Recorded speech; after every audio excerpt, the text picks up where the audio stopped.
പ്രിയമുള്ള പ്രേക്ഷകരെ നമസ്തേ. നാം ഇവിടെ ചർച്ച ചെയ്യുന്നത് നിങ്ങളുടെ ഈ ആഴ്ച എന്ന വിഷയമാണ്. വാരഫലമാകുന്നു. ഈ ആഴ്ച വാരഫലത്തിൽ നാം ചർച്ച ചെയ്യുന്നത് മേടം മുതൽ മീനം വരെയുള്ള 12 രാശിക്കാരുടെയും ഒരു വാരക്കാലത്തെ ശുഭാശുഭ ഫലങ്ങളാണ്.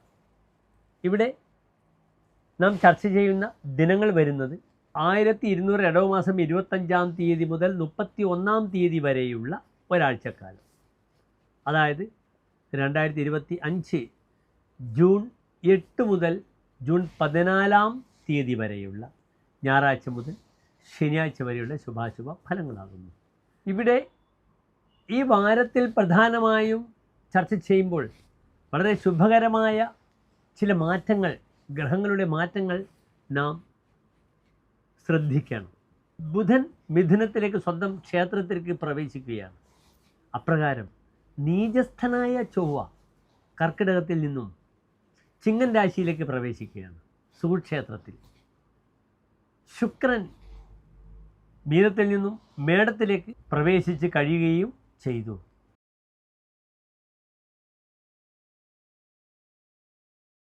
പുണർദ നക്ഷത്രത്തിൻ്റെ അവസാനത്തെ 15 നാഴിക പൂയം ആയില്യം നക്ഷത്രങ്ങൾ വരുന്ന 2 നക്ഷത്ര സമൂഹമാകുന്നു. ഇവിടെ കർക്കിടക രാശിയിൽ ഗ്രഹങ്ങളില്ല.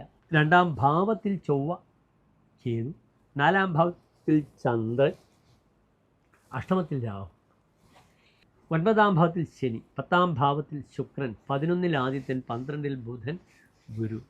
ഇവർ കർക്കിടക രാശിക്കാരും ശ്രദ്ധിക്കണം. സഹോദര ഗുണം അത്ര ശുഭമാകാൻ സാധ്യതയില്ല. കാരണം സഹോദരപതിയായ ബുധൻ 12-ലാണ്.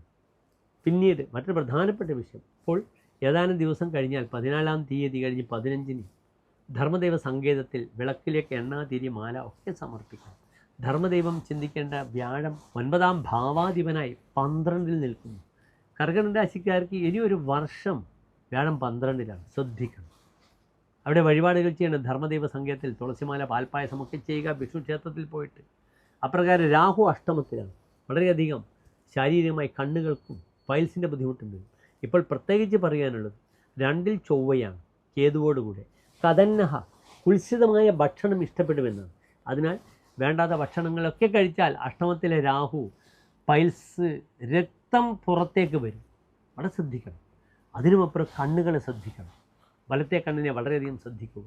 കണ്ണിൽ വലതൊന്ന് വീഴുക, തട്ടുക, യാത്ര ചെയ്യുക. രാത്രി യാത്ര ബൈക്കിൽ ചെയ്യുമ്പോൾ പെട്ടെന്ന് കണ്ണിൽ വന്ന് അടിക്കുക.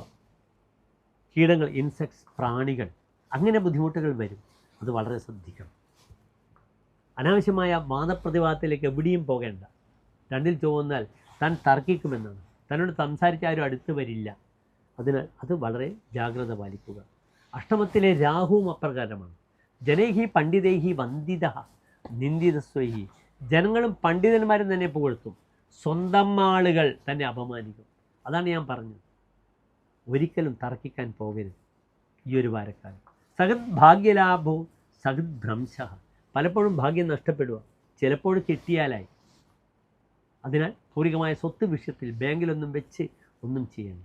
ഇപ്പോൾ കർക്കിടക രാശിക്കാർക്ക് വീട് മാറിപ്പോകാൻ അല്ലെങ്കിൽ മറ്റൊരു വീടിൻ്റെ ചിന്ത അനുകൂലമായി വരും. കാരണം ലഗ്നാധിപനായ ചന്ദ്രൻ തുലാൻ രാശിയിലാണ് നിൽക്കുന്നത്. പൂർവികമായ സ്വത്ത് വിൽക്കാം, തന്നെ ഭൂമി വിറ്റ് മറ്റൊരു ഭൂമി വാങ്ങാനോ ഗൃഹനിർമ്മാണവുമായി ബന്ധപ്പെടുന്ന വിഷയത്തിലൊക്കെ മുന്നോട്ട് നീങ്ങുക. 2 മാസം കഴിഞ്ഞ ചിങ്ങമാസം വരുന്നുണ്ട്. കർക്കിടക രാശിക്കാർക്ക് വളരെ നല്ലതാണ്. സൂര്യൻ 2-ൽ നിൽക്കുമ്പോൾ വാഹനസുഖം, ഭൂമി ലാഭം ഒക്കെ ലഭിക്കും. അതിനാൽ ഭൂമിയുമായി ബന്ധപ്പെടുന്ന വിഷയങ്ങളൊക്കെ നോക്കുക. ഇനിയിപ്പോൾ മിഥുനമാസം 15-ാം തീയതി കഴിഞ്ഞാൽ പിന്നെ ഗൃഹനിർമ്മാണം, സ്ഥാപത്യകർമ്മങ്ങൾ ഒന്നുമില്ല. കർക്കിടക മാസത്തിലും നാം ചെയ്യാറില്ല. പിന്നെ ചിങ്ങമാസം അത് ഏറ്റവും നല്ലതാണ്. പിന്നെ കന്നിയിൽ ചെയ്യാറില്ല. അതിനാൽ ഒക്കെ മുന്നോട്ട് നീങ്ങുക. ചില പ്രണയബന്ധങ്ങളൊക്കെ വരും. സുഹൃത്തിൻ്റെ കല്യാണത്തിന് പോകേണ്ടി വരും. സുഹൃത്തിൻ്റെ മകൻ്റെ അല്ലെങ്കിൽ മകളുടെ വിവാഹത്തിന് പോവുക, അല്ലെങ്കിൽ തന്നെ സുഹൃത്തിൻ്റെ കല്യാണത്തിന് പങ്കെടുക്കുക. പുതിയ വണ്ടിയിൽ സഞ്ചരിക്കേണ്ട യോഗമുണ്ട്. പക്ഷേ അനാവശ്യമായ ധനപരമായ ചിലവുകളൊക്കെ ശ്രദ്ധിച്ച് മുന്നോട്ട് നീങ്ങുക. 2-ൽ ചൊവ്വ ഉള്ളത് മൂലം കാശ് വിഷയത്തിൽ വളരെ ശ്രദ്ധിക്കണം. 12-ലെ ബുധനാണ്. ചില രേഖകൾ നഷ്ടപ്പെടും. അതിനാൽ രേഖകൾ എപ്പോഴും വളരെ സുരക്ഷിതമായി മാത്രം കൈകാര്യം ചെയ്യുക. രേഖയിലൂടെ തനിക്ക് മനസ്സിന് പ്രയാസം വരുന്നതാണ്.